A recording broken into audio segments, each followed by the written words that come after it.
Bonjour à tous, bienvenue pour cette nouvelle vidéo de mathématiques sur le produit scalaire. Donc voici le programme que du coup je vous ai écrit ici et que j'ai également mis en timestamps. Donc les timestamps, c'est les petits post-it sur lesquels vous pouvez naviguer si vous connaissez déjà un concept et du coup vous n'avez pas besoin de tout simplement regarder toute la vidéo si vous connaissez déjà quelques concepts. Je vous laisse faire pause et on continue avec la vidéo. Donc le produit scalaire. Le produit scalaire, c'est très simple.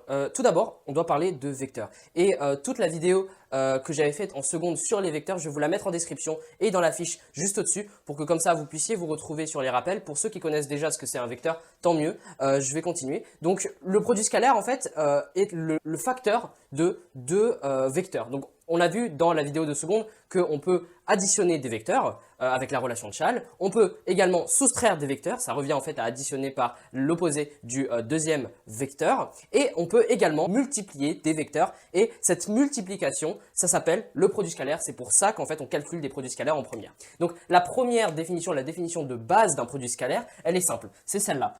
Les deux vecteurs ici, U et V, sont liés par un petit point. Et le petit point, c'est l'équivalent du fois. C'est l'équivalent du fois, mais pour les vecteurs. Sauf qu'on n'a pas le droit d'écrire le fois pour les vecteurs, on crée un point. Donc, c'est important, la notation mathématique. Donc, la définition, c'est tout simplement norme de U fois norme de V fois le cosinus des angles U et V. Donc, vous allez voir des angles que forment les deux vecteurs U et V.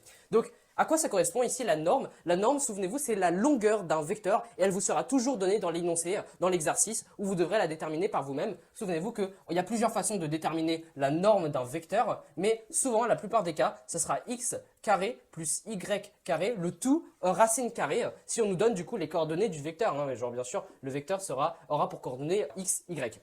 Donc du coup, voici comment est-ce qu'on calcule la norme d'un vecteur et on va à présent faire des exercices d'application pour vous montrer comment est-ce que on peut appliquer tout ça dans un exercice type bac par exemple. Alors, on va donc faire un exercice tout simple, hein, juste pour vous montrer comment est-ce qu'on utilise cette formule-là. Donc ici, vous voyez qu'on a un triangle ABC tel que AB est égal à 3, AC est égal à 8 et BAC est égal à pi sur 4. Et on nous demande de calculer le produit scalaire. Donc maintenant, je vais tout simplement faire un petit schéma pour vous montrer à quoi ressemble le triangle ABC pour me visualiser le triangle. Et donc du coup, je vais remplacer toutes les valeurs. Donc BAC, c'est juste celui-là. Il est égal à pi sur 4. Donc pi sur 4, bien sûr, c'est des radians. Hein. N'oublions pas que c'est des radians et que ce ne sont pas des degrés. Donc à présent, on veut calculer le vecteur AB et AC. Et on me donne donc les deux longueurs de AB et AC ainsi que son angle. Je vais donc appliquer logiquement la formule qu'on m'a donnée. Et souvenez-vous, quelque chose que je n'ai pas précisé, mais qui est très important, c'est que les vecteurs, là, c'est important qu'ils soient dans le bon ordre quand ils sont quand on utilise cette formule. Tout simplement, pourquoi? Déjà, qu'est-ce que c'est un bon ordre? Le bon ordre, c'est quand les deux vecteurs ont un point en commun. Et le point en commun, c'est A. Mais imaginons qu'ici, on avait BA, que c'était du coup le vecteur BA qu'on voulait calculer, donc BA va dans ce sens-là. Et donc, du coup, on n'aurait pas de vecteur qui serait dans le bon sens parce que l'origine ne partirait pas du même sens. Donc, qu'est-ce qu'on fait si on a BA? Eh bien, c'est très simple. C'est comme en maths en général, BA, on peut le remplacer par moins AB et moins AB, parce que BA est égal à moins AB, ça, c'est du programme de seconde, je ne vous l'explique pas. BA moins AB, et pourtant là, donc du coup, on a notre produit scalaire qui est dans le bon sens, juste avec un moins. Donc vous verrez qu'après, le calcul sera différent parce qu'on mettra un moins derrière le calcul ici et on obtiendra un nombre négatif au lieu d'obtenir un nombre positif. Donc souvenez-vous, un moyen très facile de voir si les calculs sont dans le bon ordre, les vecteurs sont dans le bon ordre, c'est ils ont toujours la même lettre au début en fait. Donc A et A, c'est dans le bon ordre. S'il y en avait un BA, bah ça serait B et A, c'est pas dans le bon ordre. Donc du coup, vous voyez ici que les deux vecteurs sont dans le bon ordre. Donc maintenant, je vais remplacer par les valeurs, toujours remplacer par la formule de base, donc AB fois AC, donc ça c'est les longueurs, fois le cosinus de BAC.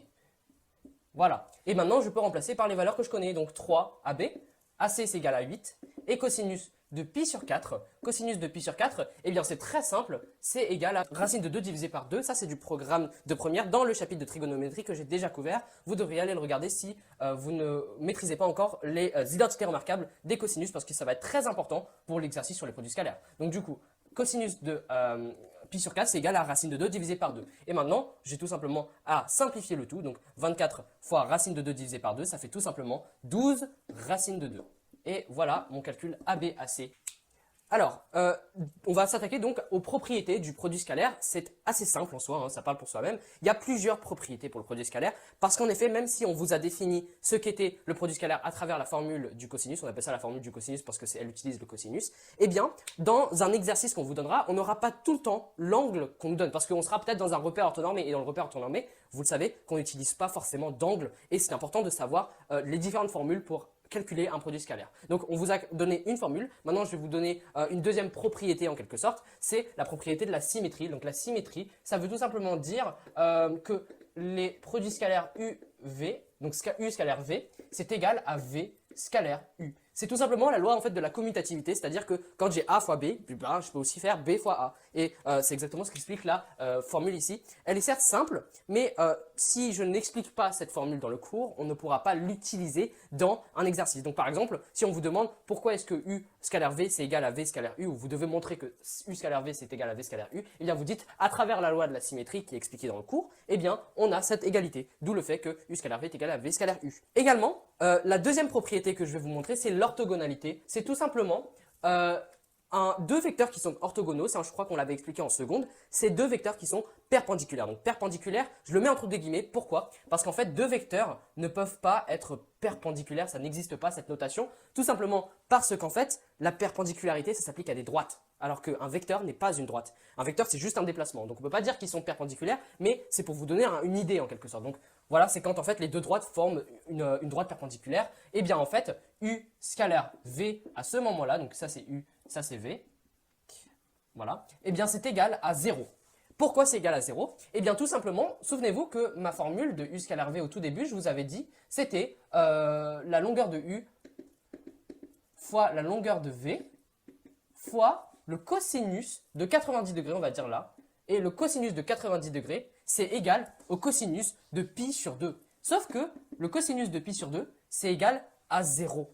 Donc ça, c'est dans le cours sur les identités remarquables. Donc encore une fois, allez le voir si vous n'avez pas encore maîtrisé tout ça. C'est ultra important que pour avoir une bonne note le jour du contrôle. Donc là, la norme de U fois la norme de V fois 0, ça fait tout simplement 0. J'ai même pas besoin de connaître les deux normes pour déterminer le résultat. D'où le fait que U scalaire V, c'est égal à 0. C'est très simple en soi. Hein. Et également, une troisième propriété, c'est la propriété de la bilinéarité. Elle est très similaire à celle de la symétrie ou la loi de la commutativité si vous voulez. Je vais l'écrire juste ici, donc bilinéarité. Donc vous allez voir qu'en soi c'est un chapitre qui est très rapide. La seule grande difficulté dans ce chapitre, c'est d'apprendre toutes les formules et de faire en sorte que ces formules soient utilisées dans les bons exercices. Parce qu'en fait, on vous demandera de calculer un produit de vecteurs scalaires, mais on ne vous dira pas quelle formule il faudra appliquer. Et il y aura plein de formules à apprendre. C'est pour cela que vous devez absolument les intérioriser et savoir ce qu'elles représentent surtout. Donc la première formule de la bilinéarité, puisqu'en fait il y a deux sortes de grandes formules, mais elles sont très similaires et très logiques en soi, hein, parce que c'est vraiment que des maths et je dirais même qu'on pourrait vous apprendre ça en quatrième,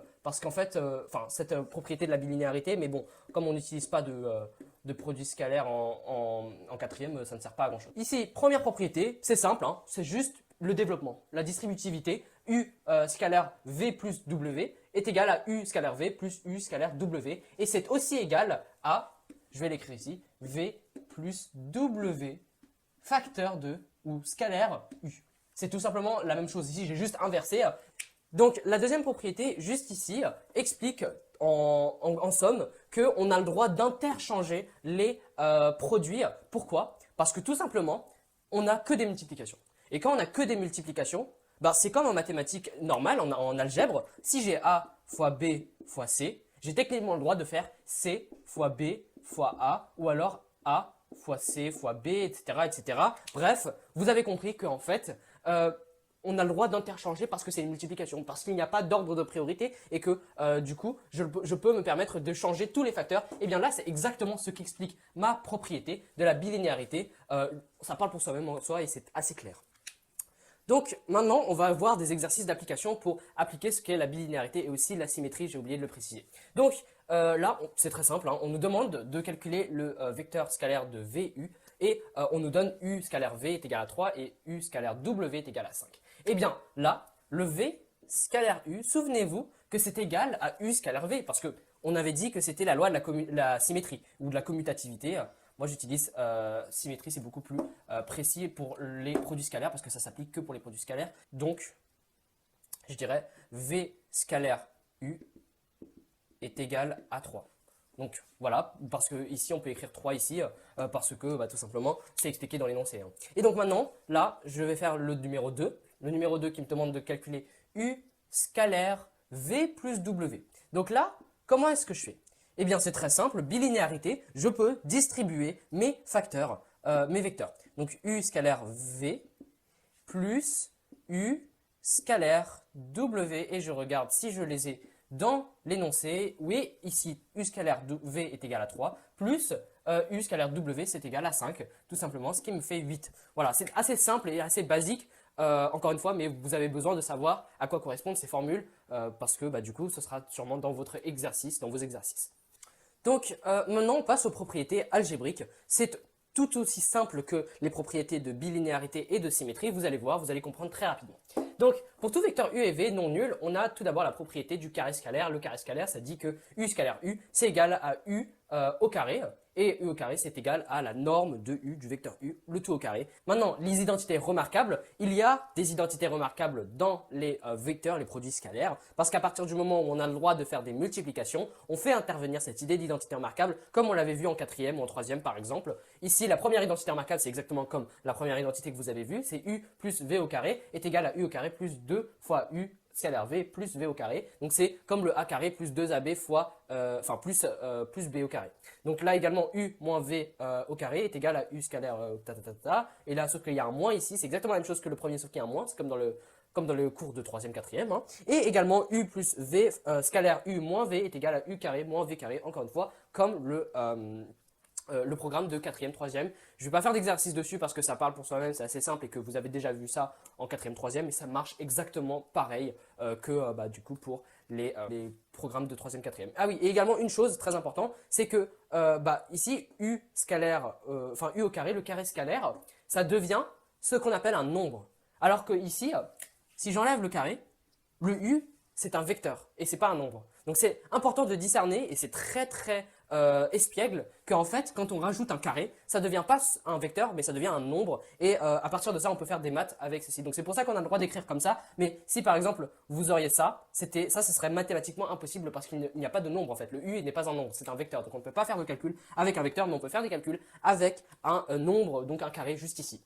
Donc du coup, maintenant, on va s'attaquer à la propriété, l'une des propriétés les plus importantes, si vous voulez, du produit scalaire, c'est celle du corollaire. Donc, on a soit ABC 3 points du plan, on a AB scalaire AC est égal à 1 demi, facteur de AB au carré plus AC au carré moins CB au carré. Toutes ces longueurs ici, sont des nombres, donc ce n'est pas des vecteurs, ce sont des nombres, c'est important de le préciser.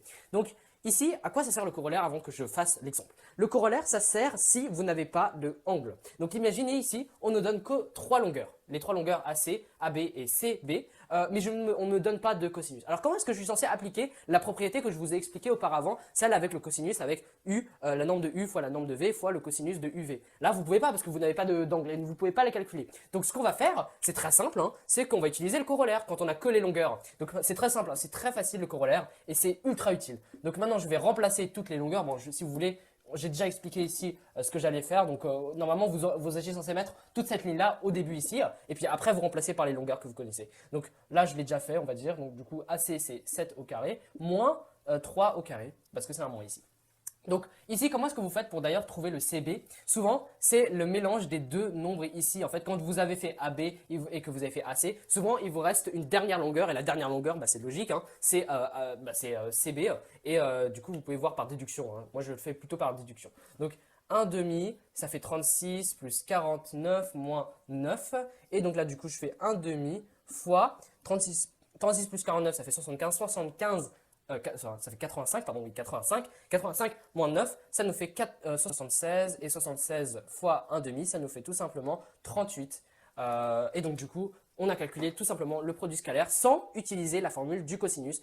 Et vous allez voir que c'est important de diversifier les formules parce que vous n'aurez pas tout le temps l'occasion de les utiliser. Ça, je le dis beaucoup, mais c'est très important.